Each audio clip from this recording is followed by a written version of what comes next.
Good afternoon, everybody. Today is Sunday, May 17th, and I am bringing you this update. While there's a special Knesset session going on where Prime Minister Netanyahu has presented his new government, and after a number of speeches, within the next few minutes, the government is due to be sworn in.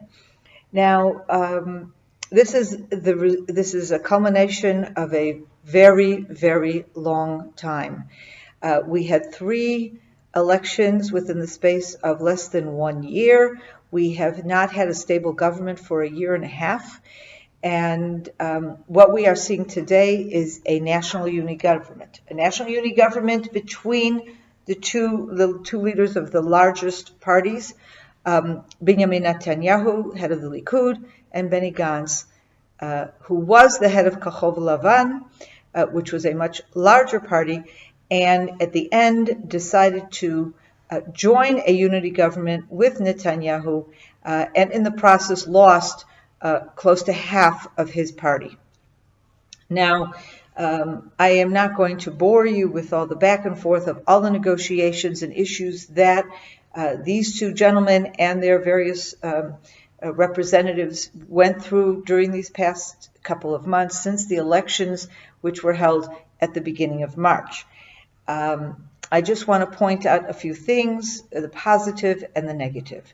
So first of all, let's talk about one of the reasons this government came to be to begin with is because there were 3 election campaigns. The first 2 election campaigns reached a stalemate, and because of the inability of Gantz on one hand and Netanyahu on the other hand to reach an agreement, there was no choice but to go to elections again, because at the end of the day, elections in this country, you vote for a party, you vote for a Knesset list, and at the end of the day, a government is formed that must command a majority of the Knesset, which means they must have 61 members of Knesset who support the government. And the first 2 elections produced stalemate in that they could not reach even 60, let alone 61.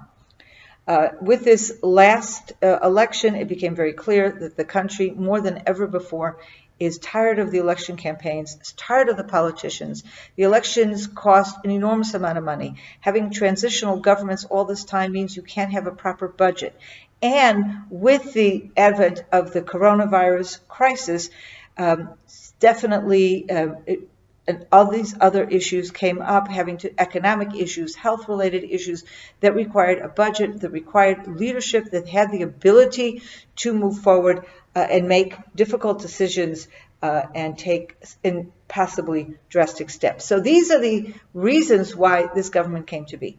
The government is a compromise, and it's a very lopsided compromise because, on the one hand, Netanyahu commanded a block of members of Knesset that numbered 58. So he was very, very close, and at the end even came to 59. Very, very close to that majority of 61.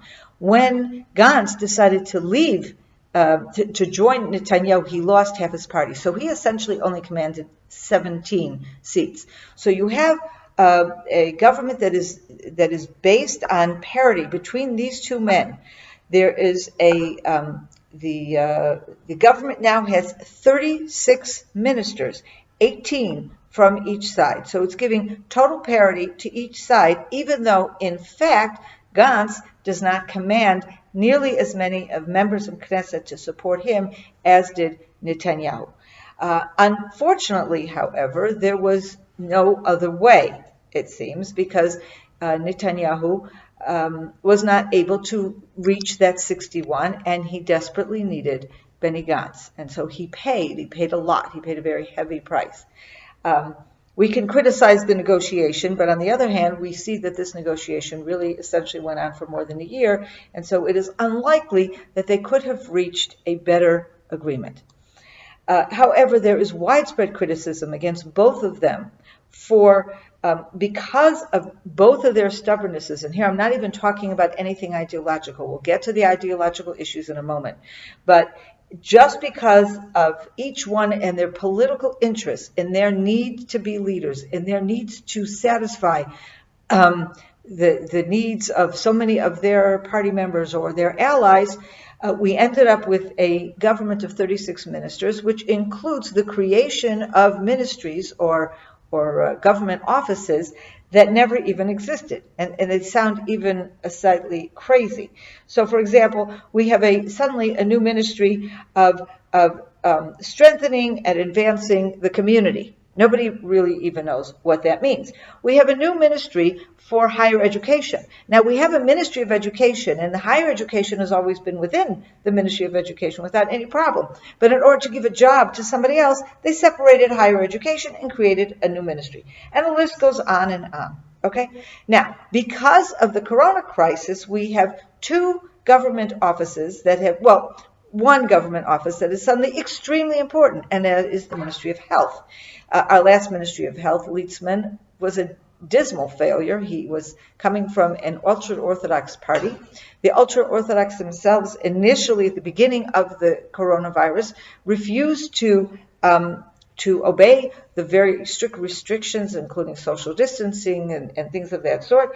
They refused to close their schools, and the head of the education ministry was from the ultra-Orthodox, and he himself was not obeying his own rules. So he was widely seen as a disaster, certainly through this last corona crisis. So thank God he is no longer in that position. And this was a ministry that really was highly regarded as being very, very important in dealing with this crisis. Okay, at the end of the day, I think one of the most stunning developments that happened just in the past few days in the development with the government was that one of the most loyal partners of the Likud all along, which is the Yamina party, headed by Naftali Bennett and Ayelet Shaked, this party was thrown out of the government. Netanyahu treated them, the truth of the matter is for many years already, Netanyahu has treated Bennett and Shaked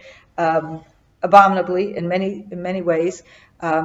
In the negotiations to create this government, they were talking to everybody else, all the other parties negotiating, offering positions, offered nothing to Yamina. And finally, after everything had been given out already, made some offers that really were not particularly serious. Bennett has been, during these past few months, he has been the Minister of Defense, has done amazing things. He also began to take responsibility together with the health ministry in managing the corona crisis, has received high marks from everybody just because he's a very talented and capable person. Netanyahu, unfortunately, has demonstrated at this point, similar to what he's demonstrated until now throughout his political career, as talented and as capable as Netanyahu is. And don't get me wrong, I think he's been an outstanding prime minister in many, many ways for all these years. But there is a very serious problem with Netanyahu, and especially we've seen this in recent years, that his goal has become far more preserving his own power and less trying to advance the interests of the nation according to the right-wing political view. And we see this in the formation of this government, particularly. Number one, he has always seen Naftali Bennett and Ayelet Shaked, but particularly Naftali Bennett, as a threat, as someone who, like him, is very charismatic, who has a wonderful ability to communicate in English and in Hebrew, is very smart, very charismatic. Many people have seen Bennett as a younger version of Netanyahu. Netanyahu, classically, whenever a politician becomes too popular, he pushes that politician away because he doesn't want to see any competition or any threats to his position. And so we have seen this all along with Bennett Shaked, but today, for the first time in many years, he actually has not even included Bennett and Shaked, these people, in his party. Furthermore, after the discussion between them broke down last week, he went behind their back and offered a ministerial position to a less prominent member of the same party. His name is Rafi Peretz, a man who was a rabbi who has done many wonderful, wonderful things in the last few decades in Jewish education and in a spiritual development of many, many young people, but has been quite a failure in politics. And basically what happened was that Netanyahu wooed him away from his party and had him join this government, really driving a serious wedge between Netanyahu and the Likud party and the religious Zionist public in Israel. He very much so now, Netanyahu is trying to position the Likud party as the party who will take up the issues that are so important to the religious Zionist community, and that is, number one, settlement issues, and number two, religious education. He has created a new ministry called Ministry of Settlement, and he has given that position to Tzipi Hotubeli. However, we have just been informed that Tzipi Hotubeli will actually only fill that position for a short time because she is due to be appointed as an ambassador somewhere, and afterwards someone else will take her place. So it is definitely one of the things that is very unclear here, because typically everything having to do with settlement, at the end of the day, it was the Ministry of Defense and the Prime Minister who had the ultimate power all over this. And that is not going to change. So this Ministry of Settlement sounds to me that it will be a fairly ineffectual ministry. But again, I would love to be surprised, on that issue, positively surprised on that issue. Okay, now another thing that we've also seen, there is Nir Barkat, who was the mayor of Jerusalem, a very successful mayor of Jerusalem, and then when he stepped down from being mayor, joined the Likud nationally and ran for the Knesset. He is seen as a very, very popular man in the Likud and someone who may well also be slated to succeed Netanyahu at the point at which Netanyahu is no longer in politics. And he was expecting to be appointed a minister, and he was disappointed. So there are many that are seeing this as also indications that Netanyahu, rather than give certain people like Bennett, Shaked, and Barkat ministries where they could not just shine as individuals, but these people with enormous talents would be able to really move the country forward. Instead, he gave some of these ministries to people who don't have nearly the experience or the capability of these people. Now, where am I most concerned here, though? Up until now, we were talking about politics. We were talking about, how people have behaved. And that, of course, is cause for concern. But at the end of the day, the only thing that interests me and many people in Israel is, what is this government going to do for the country? And as a person who is very involved in the right wing, for me, one of the most important issues today that we have to deal with is the application of sovereignty, or as it is often referred to, the annexation of Judea and Samaria. We have been given an amazing opportunity. President Trump, with his plan of the century, has announced already months ago that he understands that the Jewish communities in Judea and Samaria, the so-called settlements, are not illegal, and that he would recognize any application of sovereignty to these communities. We are very concerned because we have wasted a lot of time. All of this political shenanigans have been going on in Israel, and the fact that we are now in the middle of May and we only have our government today has meant that we were not able to properly deal with this issue of sovereignty all these past months. This coming November, 6 months from now, the United States will be going to elections, and it is not at all clear that Trump will be reelected. I certainly am not going to offer any opinions on whether I think he should or should not be elected, but I can say that it is highly doubtful that whoever succeeds Trump would advocate or support Israel on this issue of sovereignty in Judea and Samaria.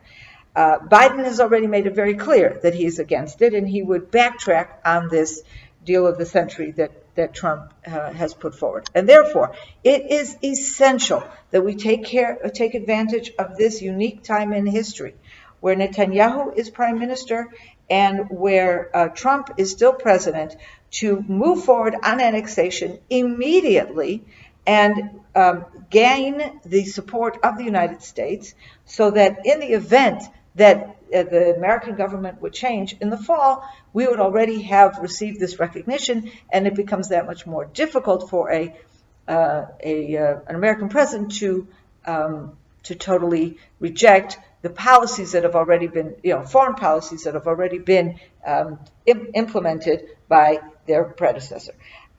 One of the concerns, though, that we have now going forward on the settlement issue, will this annexation actually take place? Netanyahu has promised it. We've heard news reports in the past that Gantz, even though he was not a major fan of this, he was supportive of annexation in the Jordan Valley, perhaps in some other areas, but not the kind of broad-based annexation that we are looking at, and that is allowed for under the Trump plan. The problem is, of course, that in the foundational principles that have already been published, the foundational principles that all members of this new government have agreed to, there is no mention of annexation, there's no mention of Judea and Samaria, there's no mention of the settlements at all. And Netanyahu, in his presentation of his government to the Knesset, did mention it. And he made it very clear that this is a priority for him. But what we don't know is this something that Gantz has committed to support? We do need to have at least 61 votes in favor of annexation for it to go through.